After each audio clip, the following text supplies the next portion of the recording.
25 оны 4-р сарын 1-ний өдрөөс хөдөлмөрийн өсний доод хэмжээ шинжлэгдэж 792 мянган төгрөг болж байгаа. Өмнө нь бол 660 мянган төгрөг байсан, үүнээсээ 20%-аар нэмэгдсэн. Хөдөлмөрийн өсний доод хэмжээг хөдөлмөр нийгмийн түншлэлийн 3 талд үндэсний хороо тодорхойлдог. За хөдөлмөрийн хөлсний доод хэмжээний тухай хууль зааснаар бол уг хэмжээг 2 жил тутамд 1 удаа ингэж шинжилэн тогтоодог. Уг хороонд төрийн байгууллагын төлөөлөл болох гэр бүл нийгмийн хамгааллын яам, ажил олгогчдын төлөөлөл болох Монголын ажил олгогчдын эзэдийн нэгдсэн холбоо, за ийм төрийн бас байгууллага бий. Гуравт нь ажилтны төлөөлөл болох Монголын үйлдвэрчний эвлэлийн холбоо гэсэн энэ 3 байгууллага хамтарч ингэж шинжилэн тогтоодог гэсэн үг. За хөдөлмөрийн өсний доод хэмжээг бол 1995 оноос эхлэн ингэж тогтоож эхэлсэн. Тухайлбал 1995 оны 1-р сарын 1-нд 1 сарын 8 мянган төгрөг гэж ингэж тогтоосон байна. За энэ маань бол 3.5 жил үргэлжилсэн. Ингэж явсаар байгаад за сүүлийн 3 жил бол жил болгон шинжил тогтоож байгаа. 23 онд бол 550 мянган төгрөг байсан бол 24 онд нэмэгдэж 660 мянган төгрөг, мөн 20%-аар нэмэгдсэн.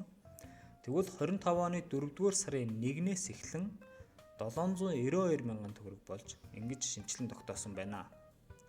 Тэгвэл хөдөлмөрийн өсний доод хэмжээ өөрчлөгдснөөр ямар ач холбогдолтой, ямар зүйл тооцоолох суурь нь болдгийм бэ гэх юм бол за гол 5 зүйлийг энд та бүхэн танилцуулъя. Нэгт нь бол нийгмийн даатгалын шимтгэл төлөх хамгийн бага дүн гэсэн үг. Өөрөөр хэлбэл хөдөлмөрийн өсний доод хэмжээ гэдэг маань юу вэ гэхээр уг хууль тодорхойлсноор бол нарийн мэргэжлийн ур чадвар шаарддаггүй ийм ажлын 1 сарын хамгийн бага цалингийн хэмжээ л гэсэн үг. За энэ утгаараа бол нийгмийн даатгалын шимтгэл төлөх хамгийн бага дүн болно мэдээж бүтэн сар ажилласан үндсэн орон тооны ажилтны хувьд. Хоёрт нь нийгмийн даатгалын шимтгэл төлөх хамгийн өндөр дүнгийн суурь болдог.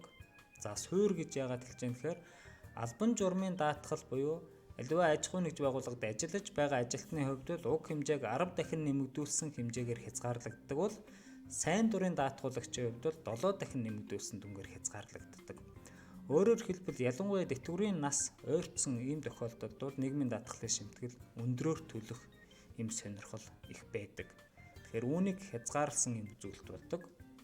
Гуравт нь бүрэн тэтгэврийн доод хэмжээ нь хөдөлмөрийн өсний доод хэмжээний 75%-аас багагүй байна гэсэн юм хуулийн заалттай. Тэгэхээр хөдөлмөрийн өсний доод хэмжээ нэмэгдэнэ гэдэг маань дагаад бүрэн тэтгэврийн доод хэмжээ нэмэгдэнэ гэсэн үг.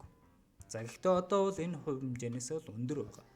Дөрөвт нь мөн хувь тэнцвүүлсэн тэтгэврийн доод хэмжээ нь хөдөлмөрийн өсний доод хэмжээний 50%-аас багагүй байна гэсэн юм хуулийн заалттай.